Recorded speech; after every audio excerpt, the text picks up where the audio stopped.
sejahtera, saya Muhammad Izmil bin Muhammad Sarabini, Ketua Kumpulan Inovasi ini. Saya Muhammad Idritullahan bin Zafrullahan sebagai penolong ketua untuk inovasi ini. Dan saya Muhammad Raya Haikal bin Syamsuddin. Dan nama saya Muhammad Khalif bin Muhammad. Kami dari SMK Tinggi Setapak ingin membentangkan projek inovasi kami ialah Sahabat Bot.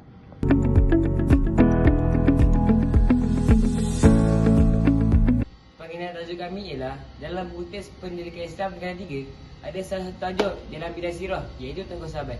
Tokoh sahabat ini terbagi pada 4 iaitu Bilal bin Rabah, Muaz bin Jabal, Abdurrahman bin Auf dan Khalid Walid.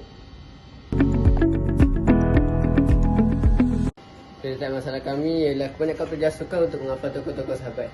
Hal ini disebabkan oleh pelajar hanya bergantung pada buku teks pendidikan Islam semata-mata. Selain itu, kaedah yang kurang interaktif juga menjadikan pelajar sukar untuk mengingat sumbangan sahabat seperti pendidikan, kepimpinan dan juga perjuangan.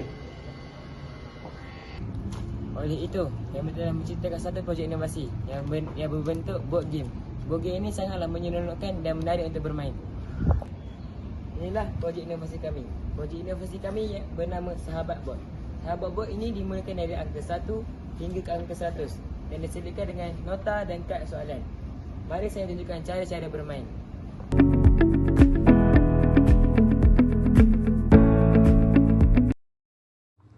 Setiap seorang akan diberikan nota tentang tokoh-tokoh sahabat. Pemain akan bergila-gila membaca nota tentang keempat-empat dan hafal tokoh-tokoh tersebut. Setelah semua menghafal nota tersebut, hendaklah dikembalikan kepada salah seorang pemain.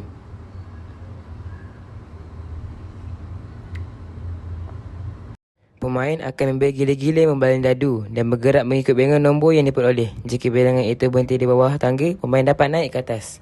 Setelah itu, salah seorang pemain akan mengambil soalan mengikut warna tokoh yang diberikan dan menjawabnya, dan jika betul, pemain dapat bergerak satu kotak.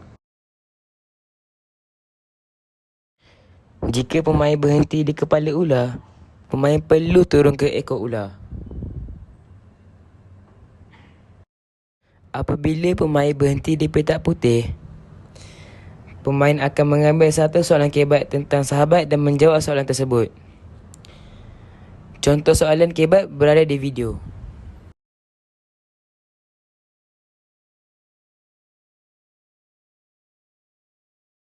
Permainan diteruskan sehingga salah seorang pemain berjaya sampai ke petak akhir dan pemain tersebut akan menjadi pemenang.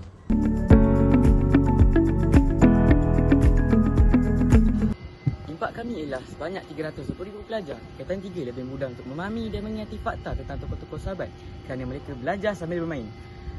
Impak kami asasnya ialah pelajaran akan menjadi lebih menyenangkan dan tidak membosankan berbanding hanya membaca buku teks.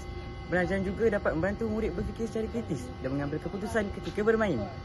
Impak yang terakhir ialah permainan ini dapat meningkatkan kerjasama dan komunikasi antara pelajar kerana mereka boleh berbincang bersama rakan untuk menjawab soalan.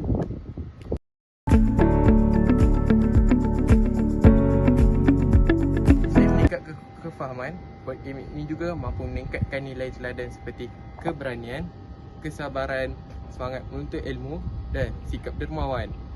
Board game ini bukan saja mempelajari fakta, tapi turut mempelajari amalan yang boleh diamalkan dalam kehidupan seharian. Kesimpulannya, board game ini mampu meningkatkan pembelajaran lebih berinteraktif, menyeronokkan dan memberi impak positif kepada pelajar. Dan itu sahaja daripada kami. Sekian. Terima kasih.